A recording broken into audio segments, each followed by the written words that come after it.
Kim Chiu may revelasyon ngayon month sa mga fans. Paolo Avellino may tinatago nga ba? Matalik na kaibigan ni Paolo binuking ang Kim Pao. Yan ang pag-usapan natin ngayon. Katotohanan sa likod ng mga isyu ng Kim Pao. Ang revelasyon ni Kim Chiu, kumakalat ang mga espekulasyon sa social media na buntis umano si Kim o kaya ay nakipag-isang dibdib na ng lihim sa Amerika. Ito ay matapos mapansin ng mga fans ang kanyang mga kasuotan sa It's Showtime. Subalit, walang kumpirmasyon mula kay Kim at itinuturing lamang itong tsismis ng marami. Upang pabulaanan ang mga kumakalat na haka-haka, nagbahagi si Kim Chiu ng isang intensive workout video sa kanyang Instagram story. Ipinapakita ng video ang kanyang flat abs at aktibong pisikal na ehersisyo upang patunayan na walang katotohanan ang mga balibalita ukol sa kanyang pagdadalantaw. Bukod sa kanyang personal na sagot sa social media, narito ang iba pang mga detalye at naging reaksyon ukol sa isyung ito. Ang reaksyon ng mga kasamahan sa It's Showtime, pagtatanggol ni Shawn Dominguez. Hayagang sinagot ng co-host na si Shawn Dominguez ang komento ng isang netizen na nagpakilalang nurse at buong kumpiyansang nagsabing, "Baby bomb," ang nakikita kay Kim sa video, witty na supalpal. Pabirong sinagot ni Shawn ang netizen ng, "Isauli muna po, ang lisensya mo," ako na nagsasabi, na agad namang kinagiliwan at naging viral online dahil sa pagtatanggol niya kay Kim. Pinagmula ng alingasngas kasuotan sa telebisyon, nagsimula ang tsismis dahil sa mga reels at video clip mula sa It's Showtime kung saan napansin ng ilang netizens na tila hindi nakasinglutang ang abs ng aktres o kaya na may tila lumaki ang kanyang tiyan dahil sa anggulo ng suot nitong jacket o maluwag na damit. Teorya ng lihim na kasal, sinabayan pa ito ng mga blind items sa X, dating Twitter, na nagpahiwatig na sikretong nagpakasal umano sina Kim at Paolo Avellino sa Amerika, kaya naman naging mabilis ang pagkalat ng maling hinala. May tinatago ba si Paolo Avellino? Madalas iwasan ni Kim at Paolo ang direktang pag-amin sa media tuwing tinatanong ang real score sa pagitan nila. Ayon kay Paolo sa isang press conference, ginagawa lang nilang pribado ang kanilang buhay para sa kanilang kapayapaan. Naging maugong din ang kanilang bakasyon ng magkasama sa Amonpulo.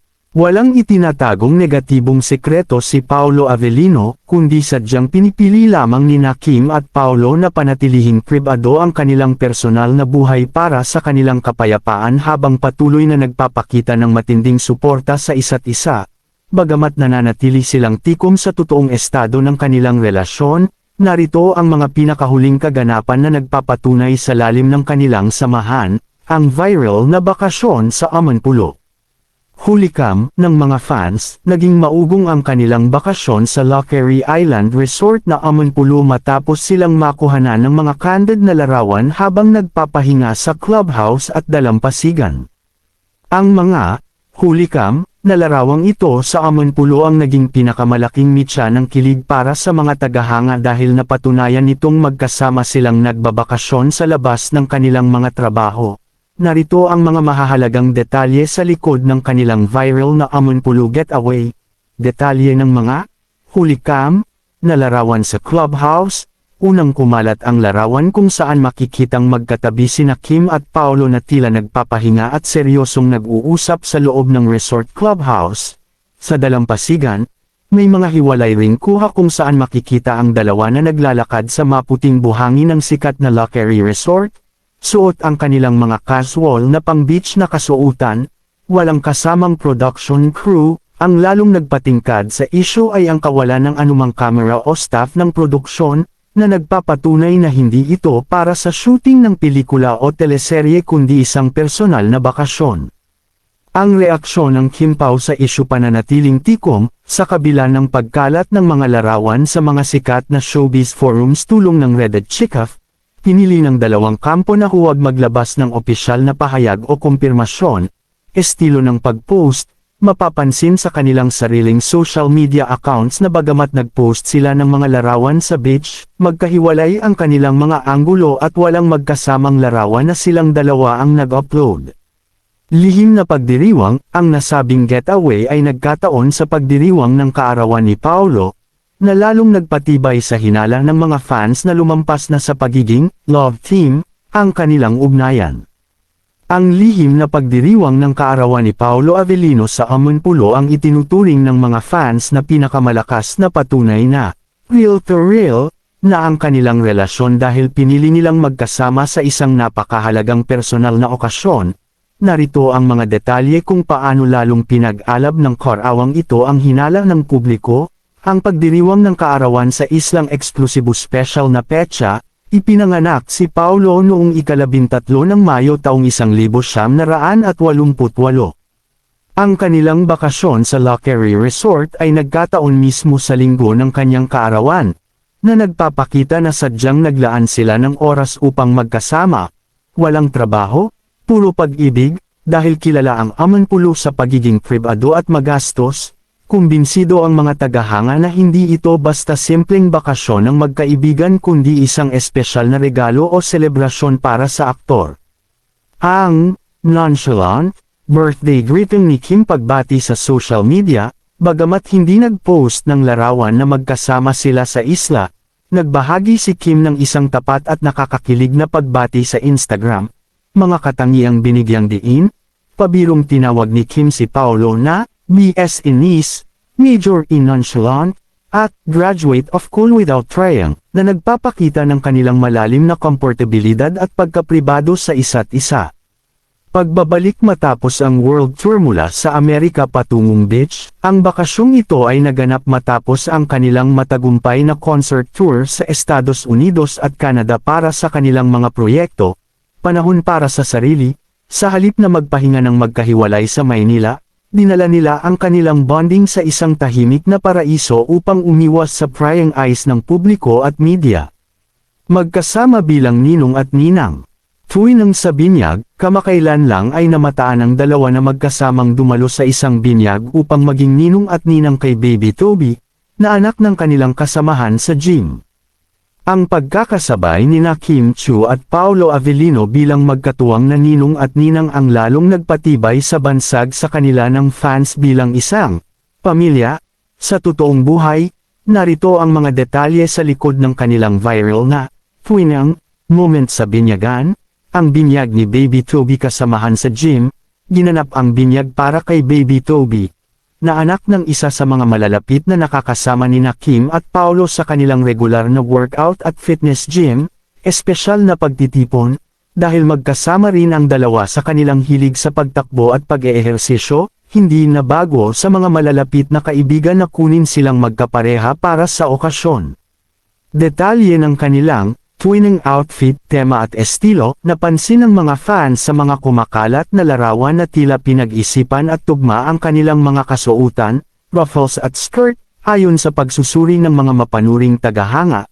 Kapansin-pansin ang hilig ni Kim sa mga damit na may ruffles at naka-skirt, habang si Paolo naman ay nakasuot ng formal at swak na kulay sa aktres. Ang reaksyon ng Kim Pao fandom, next in line, teorya, agad na nagpiesta sa kilig ang Kim Paulandia online. Marami ang nagkomento na tila practice na ito para sa kanilang sariling pamilya sa hinaharap, lalo na't sabay silang humarap sa altar bilang mga ninong at ninang, biro ng mga fans, biro ng ilang netizens sa mga ulat ng Abante Tonight. Sana ay sila naman ang susunod na magpabinyag ng kanilang sariling mini Kim Pao sa mga darating na taon. Ang pagbuko ng mga matalik na kaibigan, bagamat walang matalik na kaibigan, mula sa labas na direktang nag-anunsyo, ang mga malalapit na kasamahan sa industriya gaya ni na Vice Ganda at iba pang hosts ay madalas silang tinutokso at ibinubukod sa kanilang mga burwan sa telebisyon. Patuloy din silang may mga magkasamang proyekto at pelikula sa ilalim ng Star Cinema. Ang mga asaran at panunukso ng mga kasamahan sa industriya, partikular na sa It's Showtime, ang nagsisilbing kumpirmasyon para sa mga fans na may mas malalim na ugnayan ang dalawa sa likod ng kamera. Narito ang mga kilalang pagkakataon kung paano ibinubuko ng kanilang mga malalapit na kaibigan ang Kim Pao. Ang mga hirit ni Vice Ganda.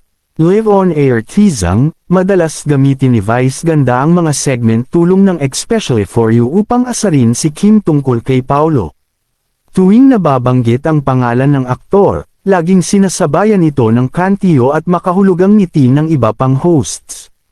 Ang pinakatampok na halimbawa ng panunuksong ito ay nagaganap tuwing binibigyang diin ni Vice Ganda ang mga salitang pribado, amonpulo, o tuwing nagpapakita si Kim ng labis na kagalakan na tila may pinatutunguhang lihim na inspirasyon.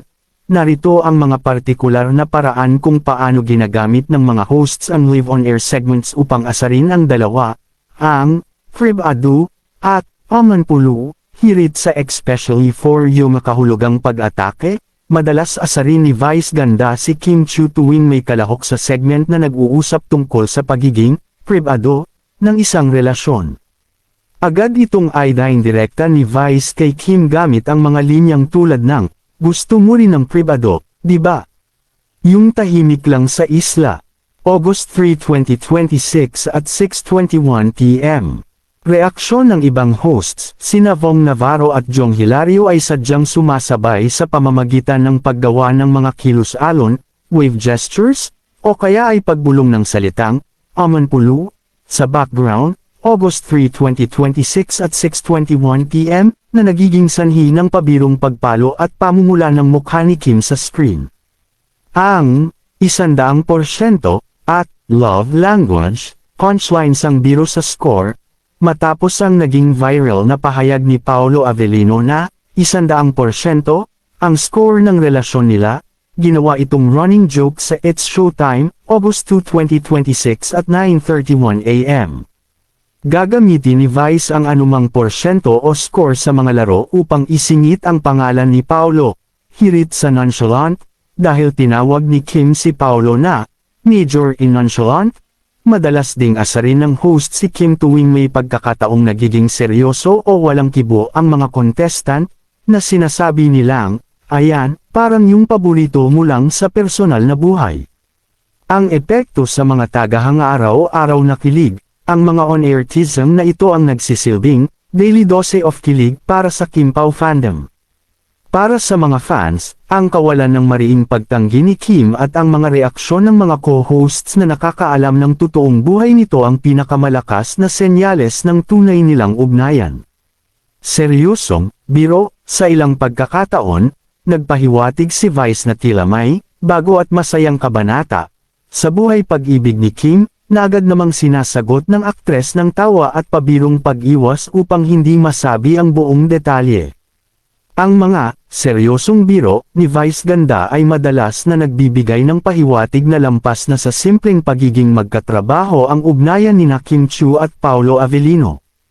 Tuwing seryosong magbibitiw ng salita si Vice ukol sa katahimikan at kapanatagan ng puso ng aktres, kapansin-pansin ang halo-halong reaksyon ni Kim na tawa, pamumula, at marahang pag-iwas. Narito ang mga pagkakataon kung paano ipinahiwatig ni Vice ang bagong kabanatang ito, ang pahayag ukol sa bagong yugto, new chapter, ang lalim ng ngiti, sa gitna ng kulitan sa It's Showtime, may mga pagkakataong bumibitaw si Vice ng mga linyang gaya ng, iba na ang aura ni Kimi ngayon, halatang may nagpapasaya na mas malalim.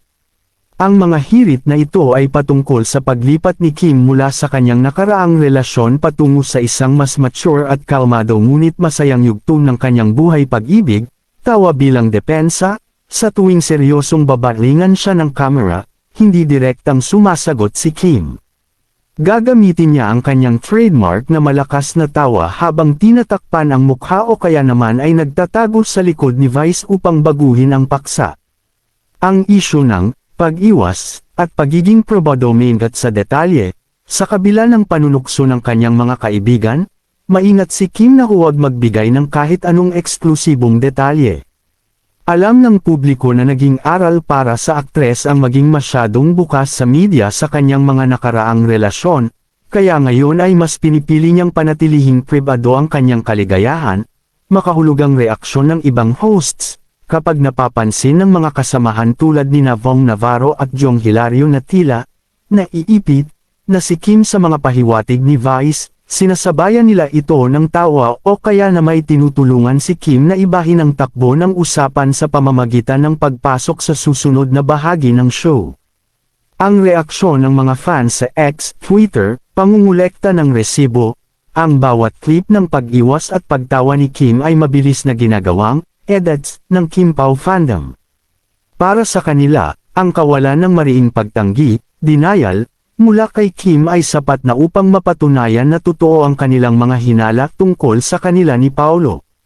Suporta mula sa mga direktor at katrabaho kalayaan sa kwento, dahil tanggap ng publiko at ng kanilang mga kaibigan ang kanilang maturity, hindi limitado ang mga direktor sa mga proyektong maaari nilang gawin. Mula sa mabibigat na thriller hanggang sa mga rom-com, buo ang tiwala ng industriya sa kanilang chemistry. Bago ko tapusin ang akin updates patungkol sa Kim Pao updates ay shoutout ko muna yung mga senior citizen dyan na palaging nanonood sa akin updates. Maraming salamat po sa inyong lahat. For more updates please follow, subscribes, my Facebook and YouTube account at i-search lang ang PNUTZ Vlog, watch till the end and comment. Maraming salamat po at God bless po sa ating lahat.